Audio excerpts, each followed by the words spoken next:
This is not a decision that was made on the back of a napkin. U.S. Secretary of State Marco Rubio cautioned NATO allies that the number of U.S. troops in Europe will change, hours after President Donald Trump surprised them by pledging thousands of troops would be sent to Poland. But Rubio said such decisions were technical, not political. First of all, the United States has global commitments for our military. So we are constantly reevaluating where we're positioning forces. I think, what's happening now is that any decision that's announced or made is viewed through the broader context of some of the frictions that we've had in recent months. Trump announcing a plan to send an extra 5,000 troops to Poland appeared to be an about-face. It came a week after the Pentagon said it was canceling the deployment of thousands of troops there. On Friday, NATO allies and Secretary General Mark Rutte applauded the shift. Our military commanders are working through all the details, but of course I welcome it.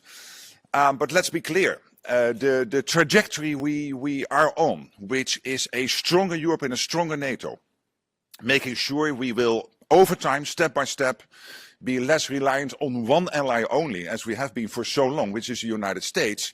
It was Rubio's first meeting with NATO allies since the war on Iran sparked deep divisions inside the bloc, with Trump saying he was considering withdrawing from the alliance. In a moment of conflict, Rubio cautioned NATO ministers that Washington's frustration with some of them would still need to be discussed. if you go back 30 years, there's never been a time in which there hasn't been a debate in American politics about what our presence and our contribution to NATO should be.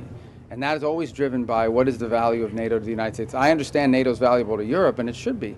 It also has to be valuable to the United States. Trump has fiercely criticized NATO members for not doing more to help the U.S.-Israeli military campaign on Iran.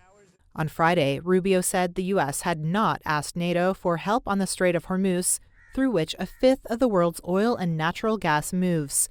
But he said there needed to be a plan B if Iran refuses to reopen the waterway. He said the U.S. has seen some progress towards a deal with Iran, but more work is required.